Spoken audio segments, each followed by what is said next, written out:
I say that because I talk to women. I try to get a lot of women on the show. People see the show as I have nothing but dudes. Men. It's hard to get sisters on the show, hard to get women, period, on the show. And because everybody's afraid of the camera. You're a performing artist, so you're not afraid of the camera, which is good. Also, people are not really comfortable. This is my opinion. They're not comfortable with themselves. So they don't want to be on television, because when you see yourself on TV, you really see what everybody else sees. So why are you so comfortable with yourself? And I know you don't know everybody. You're not a mind reader.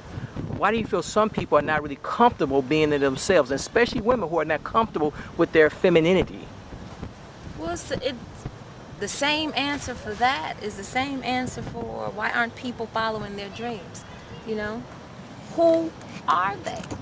If they don't know that, they don't know that their teeth aren't supposed to look like somebody else's, their skin won't look like that person's, their hair is supposed to be how it is. You know what I mean? You have to be at a point where you get comfortable in your own skin, because you can't. But how do you do that? How do you do that? Start with the basics. Stop denying what makes you who you are. You know, and I understand it's very tough, because we all have our moments. It's very tough when you turn on the TV, you turn on the radio, you just walk outside to get in your car or get on the bus. You have these images that show you that you are not right. Something is not right. So I have no problem turning off the TV, turning off the radio, turning off chatter that is comparative. Stop.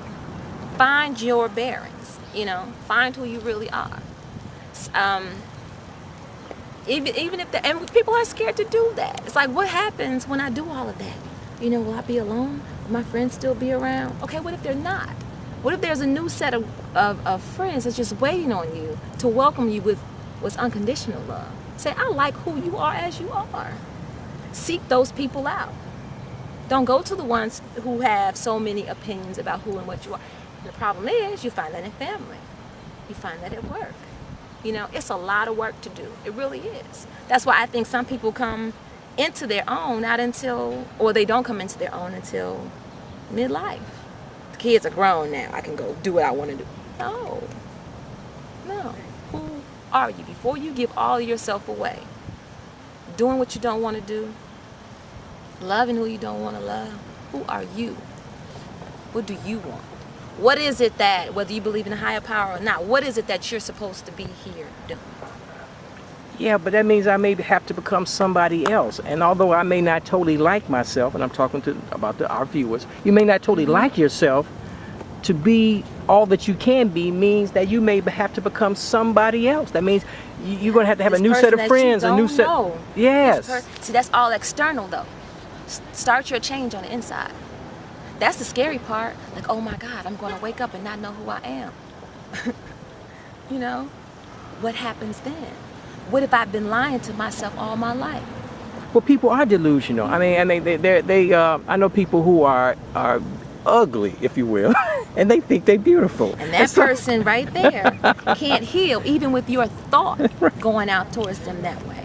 You know, I'm saying because we are, none of us are without a spot or wrinkle. We all have to have some kind of improvement in our lives, okay? I understand that.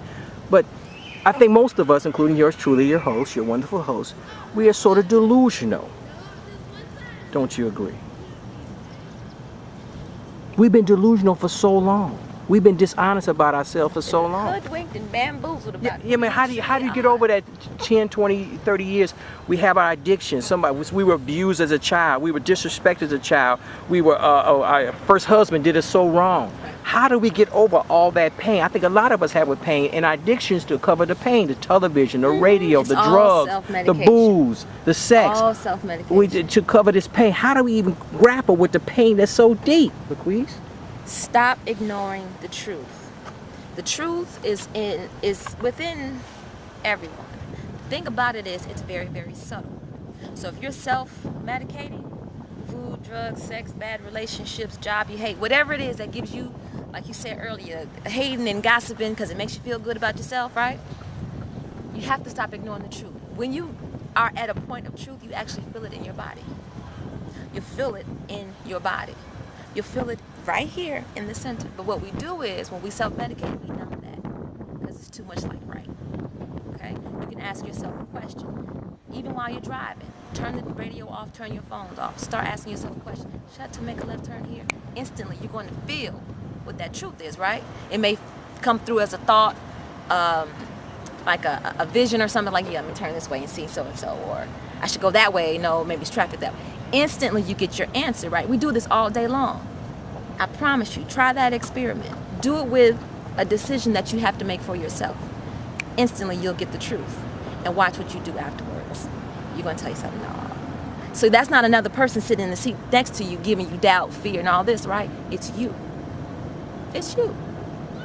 You know, you're the creator of what you go through. I wrote something I had a few cousins that just graduated high school, and I wrote something for them, and that's an exercise that I want them to try doing now. Nobody told me this when I was younger. I used to read a lot too. I don't want to make it seem like, oh, I just knew who I was and I am just who I am. You know, no. I read a lot. I paid attention a lot. I was always around elders, and I could see, wait a minute, they're saying one thing, but they're doing another. So maybe when I'm at that point, I could try something else.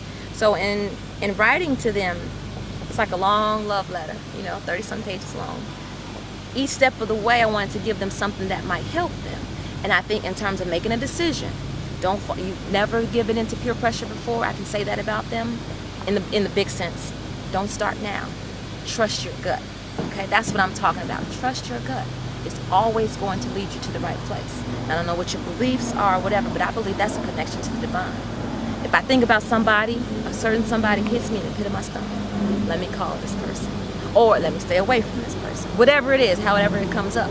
And once you do that and it becomes habit, it becomes your first nature, you'll see how everything falls in line. That's how you choose your next steps, ones that are right for you. You know? People really want to follow their dreams but don't want to leave their job. But I promise you, ask yourself that question every day. What do I do next? It's going to come up. We just deny it. We're so used to denying it. It's safer that way.